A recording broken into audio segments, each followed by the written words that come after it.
Hello, everyone. Welcome back to another episode of Greg Talks. I am your host, Greg, and today we have another special guest with us today. He is the founder of Teach The Geek to Speak, a company that focuses around improving the public speaking of STEM professionals. He is the author of a children's book, and he is also a medical devices engineer. Everyone, please welcome Mr. Neil Thompson.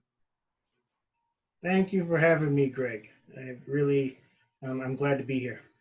Yeah, no problem. We're glad you were able to be on here with us. So I'm just going to ask you a couple questions in regards to your career, and a couple questions in regards to your company and maybe some things that inspired you. So to start off, I would like to ask you if you could describe your journey from being a college student to now and some of the steps along the way that you took to get there. I started, well, when I was in high school, I had no clue what I wanted to do.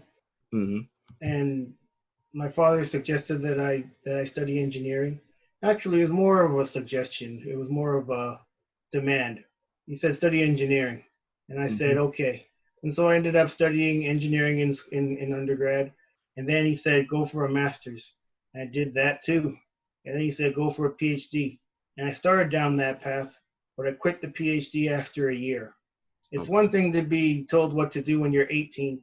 I think it's another thing to be told what to do at 24. So by that time, it Mm. was about time that I started making decisions for myself. I Right. had no interest in doing a PhD, and so I only lasted a year. So I dropped out and I got a job as a research associate at a medical device company, and that was back in 2006. And then in 2007, I actually came out to California to take a job at another medical device company as a product development engineer. I've essentially been in California ever since. This will be my 13th year anniversary in December. Okay. So are you from California? No, no. So I'm originally from Canada. I'm from a city Oh, called I'm from a city called Brampton. It's a suburb of Toronto, and I've been in the U.S. since 2002, so 18 years now. okay. Just like a side note, is like the Canada schooling system like different from the American school system as far as like high school and college, or is it pretty much the same? Pretty much the same. High school is ninth to 12th grade, and then college is typically 4 years. Hopefully, you can finish in 4 years. Okay. So you mentioned that there were some steps you took to become a bioengineer at a company in California. So, what were some of the crucial steps for you getting your foot in the door as far as working at your first bioengineering job? Really, I'm sure it had to do with the degree. So I got a master's degree in biomedical engineering, and a lot of the people who are working as engineers at medical device companies, a number of them have degrees in biomedical engineering. So I'm certain that that helped. And then also, I guess the experience that I had for the little bit of time I worked as a research associate at that first company, I'm sure that that helped as well. In fact, from what I remember during the interview for that second job, and for that job in California, one of the interviewers who would turn out to be my boss at that company, had asked me a question about something that they were actually working on, and I guess the answer I provided was something that they actually implemented at the company. So I figured that he thought that, okay, this guy actually knows what he's talking about. Let me bring him in as an employee, and that's basically how I got the job. So, would you say it was more about the connections you made along the way, instead of being about like your credentials from school, or like the other way around, or are they like both essential? Well, I mean, the credentials from school definitely helped. I mean, the job that I got in California, I didn't know anybody at the company. I just applied online, and they contacted me. And so I don't think there wasn't really any kind of connection beforehand. But having the credentials helped, and then I guess being able to answer the questions intelligently during the interview was kind of what sealed the deal for me. Yeah, I think it's very telling, especially because I know you have like, you know, that company that I mentioned earlier that you founded that teaches like STEM professionals how to be good at public speaking. I think in terms of interviewing skills, and I can't say much about like the professional world since I've only done interviews on a much smaller scale for like part-time jobs, but I know it is extremely important how you say your answers to the questions that your interviewers ask of you. So I know that's like a very important thing. Another question I had was in regards to your book, or your first book, which was Ask Uncle Neil Why My Hair Is So Curly. And I was wondering what inspired you to write that book. Well, yes, it's my first book, and I plan on it being a series of books. The book came about because of there's a lot of books out there about Black people's hair, but they come from the perspective of learning to love it.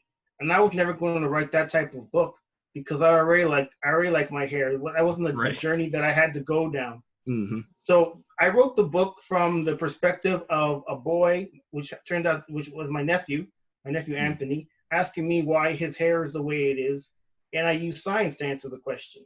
So there's one thing to learn to love your hair, but it's another question altogether to find out why your hair is the way it is. And Mm-hmm. I wrote, and essentially the motivation or the goal for writing the book was to encourage more Black kids to at least consider careers in STEM because we're very much underrepresented in the field.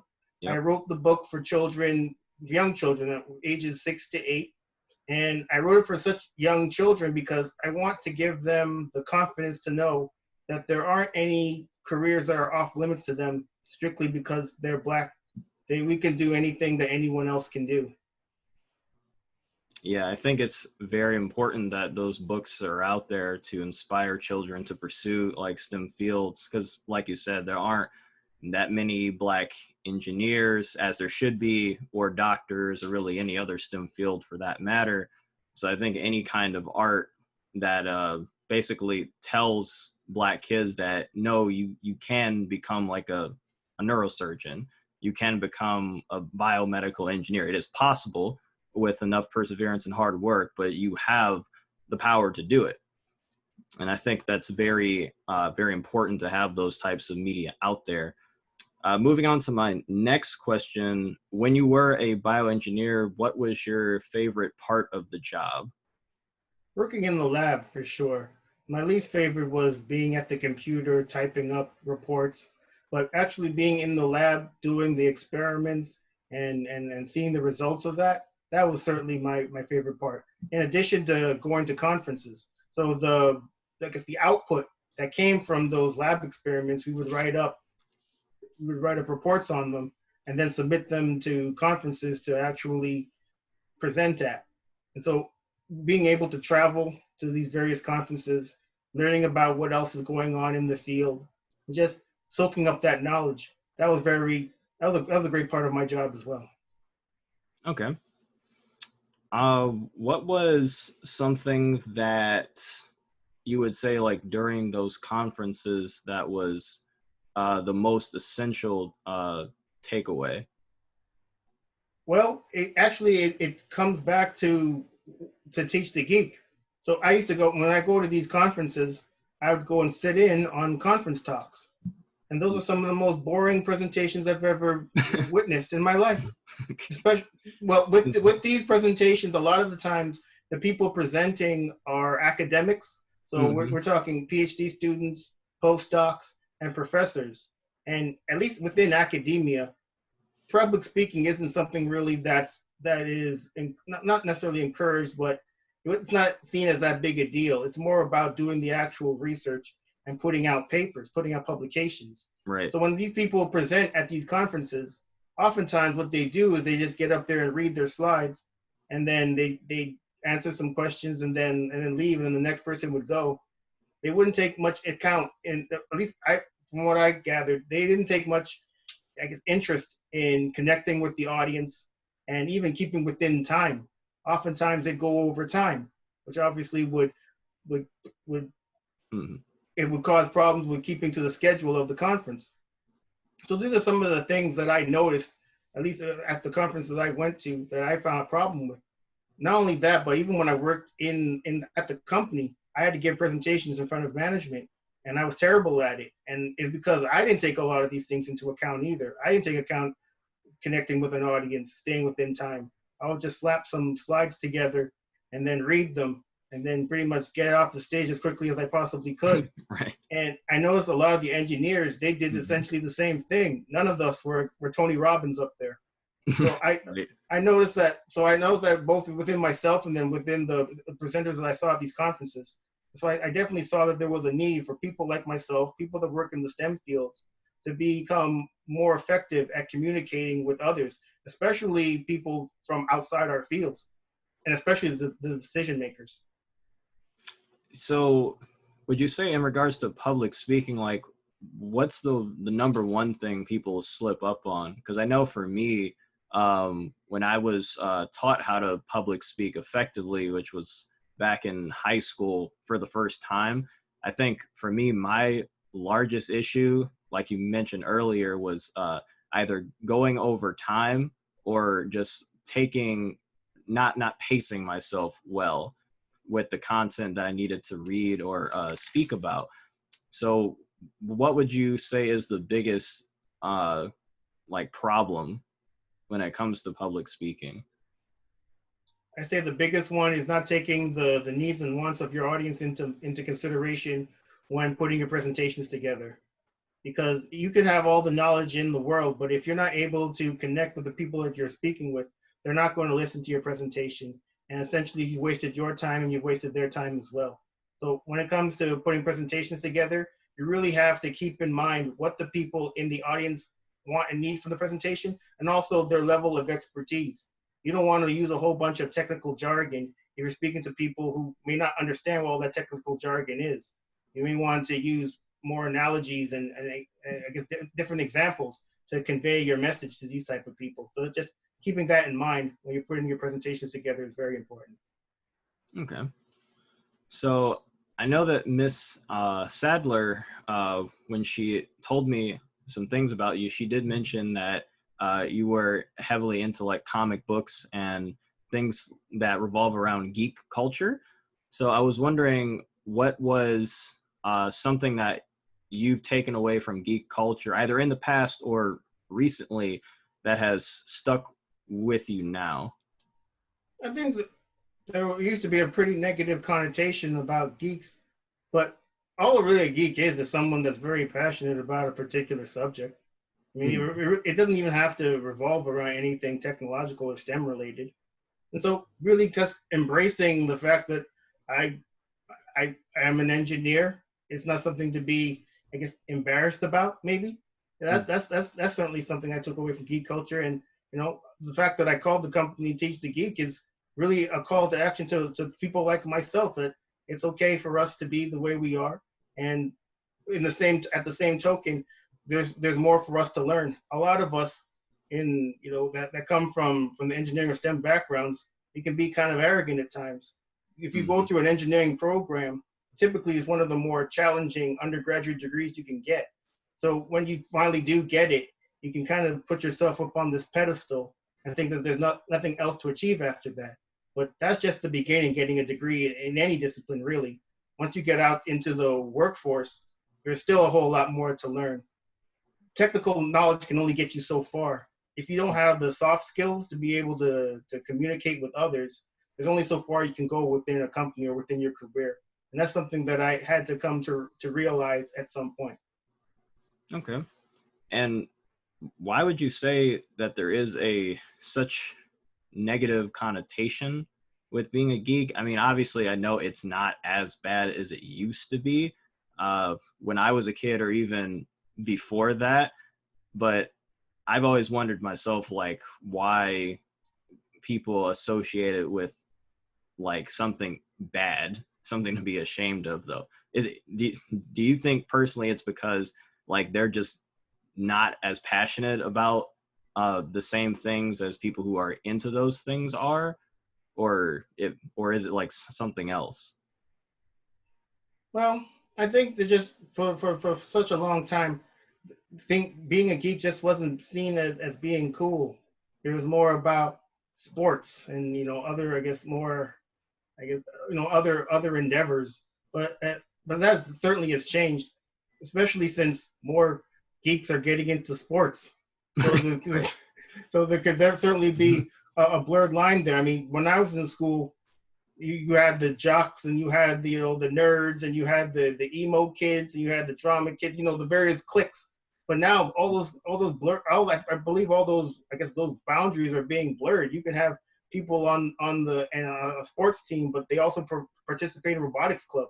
So there's no real Yep. reason to kind of have to choose which group to be a part of. You can be a part of all the ones that you want to be a part of, and I believe that's really because at least and these days people are more, I guess, accepting of the different, I guess, facets of everyone's personality.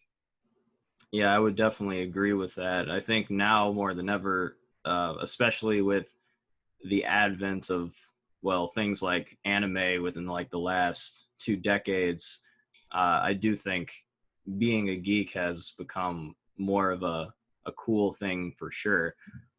Another question I had was, have you ever encountered an equity and inclusion issue at work or even currently, and how did you handle it?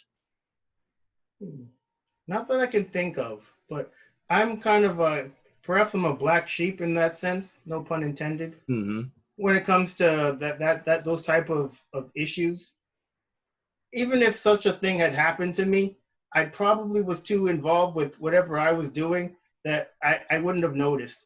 I've always treated the jobs that I've had strictly as that, as a place to earn money to be able to fund the things that I actually enjoy. Not to say that I didn't like any of the jobs that I had. It's just that I never saw them as a. I never saw going to a company as some sort of extended family. I always looked at my coworkers as simply that, just people that were resources to help me in doing the job that I was hired to do. I know that might sound a little cold, but uh, maybe I could have been a little bit more tactful in Hmm. using better words. But I at least as far as I can remember, I've never really come across any sort of issue due to race or anything like that in my any of the positions I had. Okay. What would actually no? What inspired you to take your company into the podcasting realm? Because I did notice that you have quite a lot of episodes with like other people that you personally interview, and I wondered like why you chose to add that on to your company Teach the Geek instead of just leaving it a website service. Well, I mean, doing the interviews is helpful to just get the name out, and so the people that I interview, they have their own networks, and so them promoting their interviews to their networks helps in promoting myself essentially. And then also it's fun to learn more about other people in the STEM fields and how public speaking has benefited their careers. And it's interesting to learn about the various careers people have pursued with a STEM degree. I mean, I've interviewed people who ended up who have STEM degrees ended up as professional speakers, people who are now empowerment coaches. That was a pretty interesting one. I didn't even know what an empowerment coach was, but I interviewed an empowerment coach. She used to be an engineer. So just learning just the various outlets that people or that people with STEM degrees go down is has been interesting as well. Okay. And what would you say would be your like 4 core values? 4 core values. Huh. I never thought about core values before, let alone four of them. Let's see if I can come up with four. Let's see. Well, I mean, one of them I would say is what's the word to describe this? Deliberation. So Okay. when it comes to me making decisions, I don't like to make them hastily. I like to think about them for a bit before I pull the trigger on them. So that's really important to me. I'd say another one is harmony. So making sure that I really like conflict. I won't say conflict averse situations, but situations in which any kind of conflict can be brought to a head and Mm-hmm. and not be kind of just being held over people's head. This whole conflict, I think that's another value of mine. Okay. Let's see, another one would be probably responsibility. So when I say I'm going to do something, I make sure I do it, even if after I said I would do it, I don't want to do it anymore. That doesn't matter. I already said I would, so then I need to do it. And then another one would be probably focus, and being able to focus on a specific task and making sure that it's done to, making sure that it gets done to it's kind of it's to the end of it, and not half-assing things. Okay. And I was gonna say though, why didn't you include creativity? Do you do you not think creativity is a core value that's important to what you do, or is it just like it falls probably lower on the totem pole? It wasn't first to mind, but yeah, let's make it a fifth. Creativity, why not? I mean, I did write a children's book after all, Yeah. so that certainly is a sign of creativity for sure. Okay. And then one of my last questions is how do you deal with failure?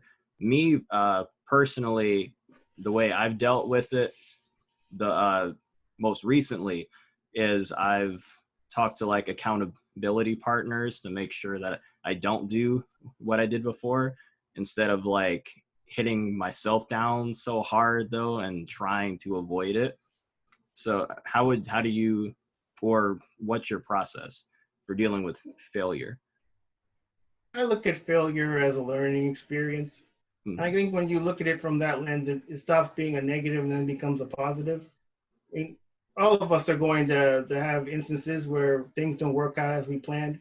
And I suppose you could wallow in self pity if you want, where you could also just look at it as a lessons learned, just an opportunity to learn something and just make sure you don't make that same mistake again. Okay. And then one of my last questions to you would be is what lasting advice would you have for me and my audience, uh, as far as either pursuing what you're doing or doing something else that's similar? Well, it's get started. I mean, you could read all the books, you could interview all the people you want, you can watch all or listen to all the podcasts you want, but nothing ever is going to happen until you actually start doing it. And it's not going to be the prettiest at first, but that's okay because it's not a failure. It's an opportunity for learning, and you get better with time. So I guess my advice would be start. Okay. And Mr. Neil, is there any questions that you have for me? Uh, I'm a bioengineering junior at Oakland University in the state of Michigan currently. Oh, that's wonderful. Thank you. What was the reason you decided to pick bioengineering? I decided to pick bioengineering after doing an externship my junior year of high school. I was at the DMC hospital in Detroit, and I was shadowing a bariatric surgeon.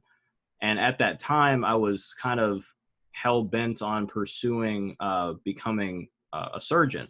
But it wasn't until he took me into the surgery room, and also after shadowing like a lot of other doctors, that I realized I didn't really want to be a surgeon anymore, due to all the work involved with it and just a lot of meetings and a lot of computer work.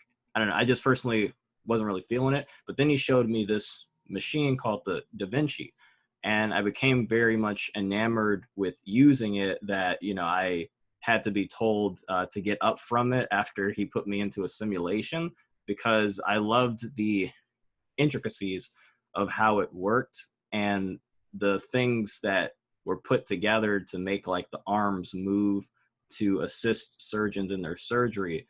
So I said to myself, I went home and I looked up like what's a medical position that involves engineering, because I didn't know bioengineering existed at the time. And then I found bioengineering, and then that's kind of what led me to pursue it. Wonderful. At least you didn't pick bioengineering because your father told you to.